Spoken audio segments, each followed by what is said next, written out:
Inside the Pearl restaurant, the air was thick with the scent of expensive truffles and old money. It was the kind of place where a simple bottle of sparkling water cost as much as a family's weekly grocery run at a discount store. The silence in the room was heavy, punctuated only by the delicate clinking of silver cutlery against fine bone china. And then there was Barbara's voice. It didn't blend in with the elegant piano music in the background.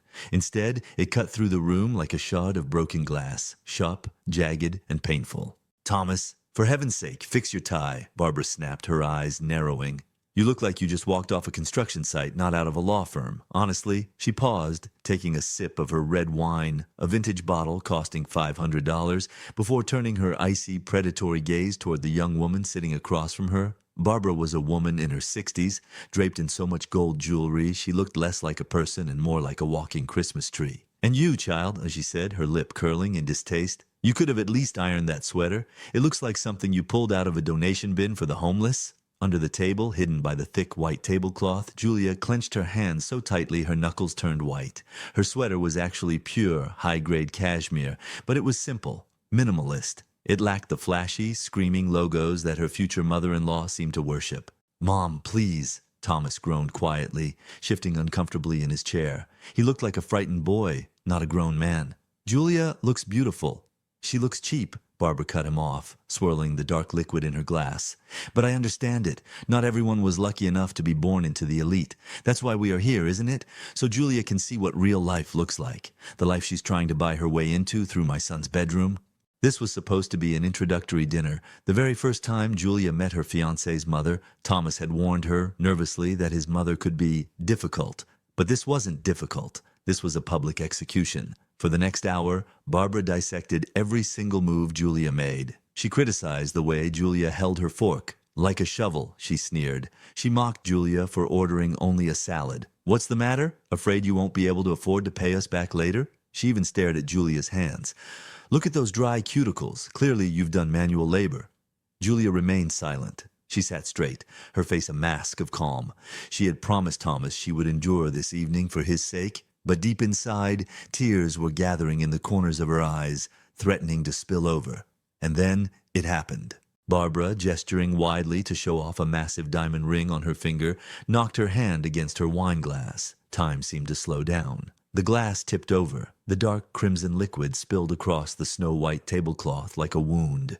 It splashed onto Barbara's expensive leather handbag and right onto the sleeve of Julia's cream-colored sweater. "Oh, God, my bag!" Barbara screamed, jumping up from her chair as if she'd been burned. She grabbed a napkin and frantically wiped the leather, ignoring everything else. Once she was satisfied her bag was safe, she looked with utter disgust at the spreading stain on the tablecloth. Then she looked at Julia, who was quietly dabbing the wine from her own sleeve. "Well," Barbara barked, "what are you waiting for?" Julia froze. She looked up, confused. "Excuse me?" "Clean it up." Barbara pointed a manicured finger at the spilled wine. "Can't you see the waiters are busy? We're not going to sit at a dirty table like animals. Besides," Barbara smiled, a toxic, venomous smile. "With your background, I'm sure you have plenty of experience wiping tables, don't you? Go on, move. Maybe you'll finally learn something useful." A dead silence fell over the table. Even the nearby diners stopped eating. Thomas opened his mouth in horror, finally looking ready to speak, but his mother silenced him with a single, terrifying glare. Julia slowly stood up. At that exact moment, a waiter rushed to the table. It was a young man named Mark. He had seen the whole incident from a distance. "I'm so sorry, madam," Mark called out, pulling a clean cloth from his apron. "I'll clean that up immediately. It's no trouble. Please sit down." "Leave it, boy," Barbara shouted, stopping him with a raised hand. "Let her do it. Let her know her place before she enters our family. We don't need freeloaders. Go on, Julia. Show us what you can do." Mark, the waiter, looked at Barbara, shocked by her cruelty. Then he looked at Julia, and suddenly his face went pale. His eyes went wide with pure terror. His hand, holding the cloth, froze in midair. He recognized her. Even though she was wearing a simple sweater, with barely any makeup, he recognized those eyes. He opened his mouth to say something like, "Madam Chairwoman?" or "Boss?" But Julia discreetly, almost imperceptibly, raised a single finger to her lips. "Shh!" Her eyes said everything he needed to know. "Let me play this out. Do not blow my cover." Mark stepped back, trembling slightly. He knew what was coming. He knew that this arrogant, pompous older woman had just signed her own death warrant. Julia took a napkin. Calmly, with the dignity of a queen, she wiped the stain on the table. Then she wiped the remaining drops from Barbara's wet handbag. "Here you go," she said softly, sitting back down. "See?" Barbara laughed triumphantly, turning to her son. "She's suitable. She'll be useful in the kitchen." The dinner finally came to an end. Barbara snapped her fingers loudly in Mark's direction. "Check. And don't include the service charge. The service was too slow." Mark brought the leather folder with shaking hands. He placed it on the table, carefully avoiding eye contact with Julia. The amount was high, over $800. Barbara pulled out a gold credit card with the air of a woman who owns the world. "I'm paying because I doubt this fiancée of yours has enough on her for even a tip." Mark took the card and walked to the terminal. He returned a minute later. He was even paler than before. "I'm terribly sorry, madam," he stammered. "The transaction was declined." "What?" Barbara turned beet red. "That's a mistake. That is a gold card. Try it again." "I tried 3 times, madam. The message is insufficient funds." The silence at the table became unbearable. People at other tables began to turn around and whisper. "That's impossible," Barbara whispered, frantically digging through her purse for another card. "Thomas, you pay. I'll pay you back tomorrow." Thomas lowered his head, staring at his shoes. "Mom, you know I'm overdrawn. I told you the loan for your new car wiped me out." Barbara's humiliation was tangible. The grande dame, who just a minute ago was treating her future daughter-in-law like dirt, now sat there penniless, feeling the eyes of the entire room burning into her.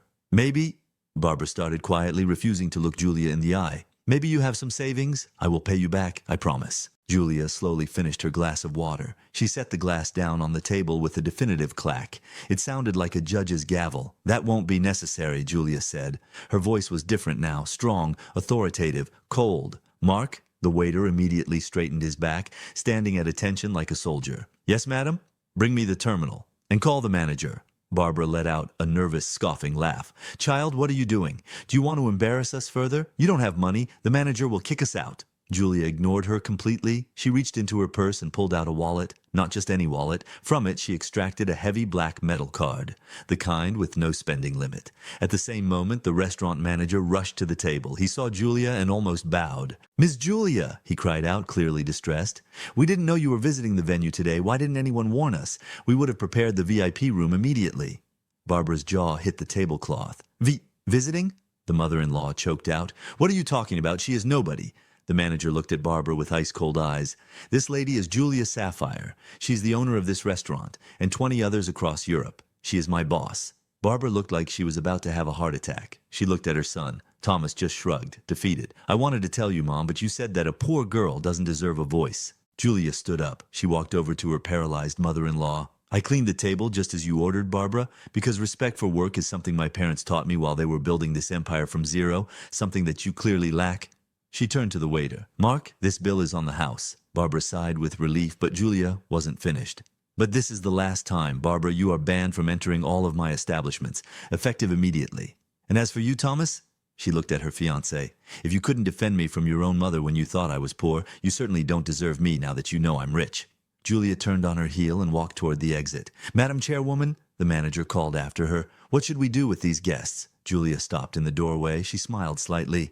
"Let them clean up their table, then they can leave." As Julia walked out, the last thing she heard was the sound of Barbara sobbing over the stained tablecloth and the clatter of cutlery as the grande dame, with shaking hands, stacked the dirty plates under the watchful eye of Mark the waiter. That is how arrogance ends. Julia left with her head held high, while Barbara was left with a stain on her honor that no expensive champagne could ever wash away. But this story is just the beginning. Tomorrow I have another one for you. If you don't want to miss it, click that red subscribe button right now. Join us. And in the comments, write just one word: satisfaction. If you think the mother-in-law got exactly what she deserved. I'm waiting for your votes until tomorrow.